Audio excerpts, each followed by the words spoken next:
afternoon, everyone. My name is Rebecca Davis, and today I'm going to talk to you on why college athletes should be paid. The reason I believe that college athletes should be paid is because I was a college athlete, and I know how hard it is to go to school full-time, be an athlete full-time, and still have to deal with the everyday expenses like your gas in your car and your food every day if you're not eating on the meal plan. So today, I want to explain to you why I think that they should. My three main points are why they should be paid, why they shouldn't be paid, and then lastly, what would happen to the NCAA athletic departments if college athletes were paid. So first off, the reason why they should be paid. One of those reasons is debt. Debt is so important here because so many college athletes, although they do have scholarships, most of those scholarships only include your books, your tuition, and your food. And sometimes even those meal plans do not cover 3 meals a day, 7 days a week. And some kids just cannot afford this. I actually have a personal experience with this because a teammate of mine, while the cafeteria was not open on certain days, she was forced to, well, not forced, I mean, she just didn't have another option. She had to use food stamps. But on the other end, I also had a teammate that was driving a luxury SUV and being paid by the school $2,000 every semester after she paid her tuition and paid for the cafeteria and things like that. To me, that just is not right. And I know that also not every school looks at how or what the financial state is at home, but it needs to be an important factor because that is not fair or equal to students that do have something back home and don't. Also, another thing that is a big to-do about why they should be paid is work. On average, from an article I read, college athletes play or practice on the field 43.3 hours of the day. That is equivalent to a full-time job.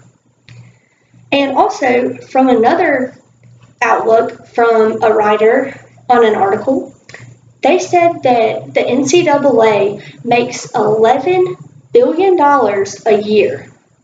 $11 million. That is crazy. And there are athletes that are going in debt every day trying to make up for the difference that they're not paid within their scholarships. I'm going to now show you a visual aid of just the salaries in the SEC of football coaches. Now, I know a lot of us don't like Alabama, but Nick Saban is paid almost $12 million a year to be the coach at Alabama, which Auburn's not far behind. But that is absolutely crazy because he has athletes on his team that can't afford to eat every day. And that's just not fair to athletes within that. But that also goes around to show how much money they receive every year.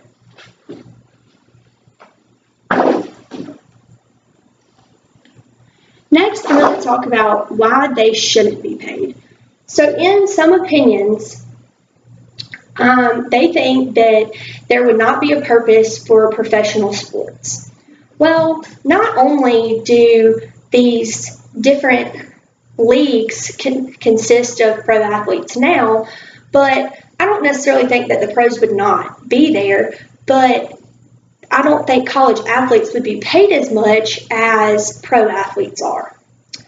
In another article I read, some people said that these college athletes would be big-headed or they would take away from the team aspect and it would all be about me. In my opinion, that's how the pros are now, so I see where that can play an effect. But again, I don't think that they would be paid to as high a level as a pro player would. And my final point is how would it affect the NCAA and college athletic programs? Well, first off, it would increase the profits or increase the exporters.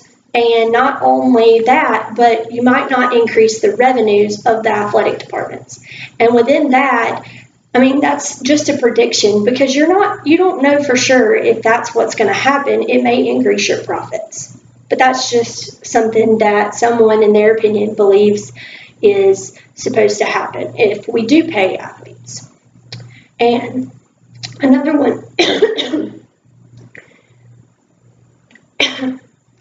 is the athletic departments pay prices for switching from a scholarship to a salary. And I believe that will be an impact. Excuse me. That will be an impact on them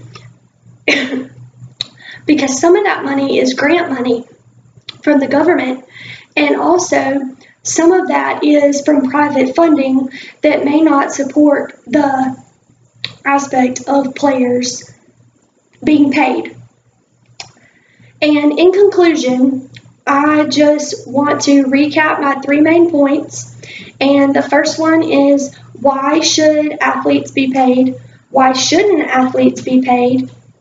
And how would it make a difference in the NCAA today? And with all that being said, today the reason why I wear this t-shirt and not my normal business attire is because this is the t-shirt that we were required to wear when I played softball in college for the last 2 years. I thank you so much for your time today, and I hope that this helps y'all in realizing that there are many struggles in the daily life of an athlete. Thank you.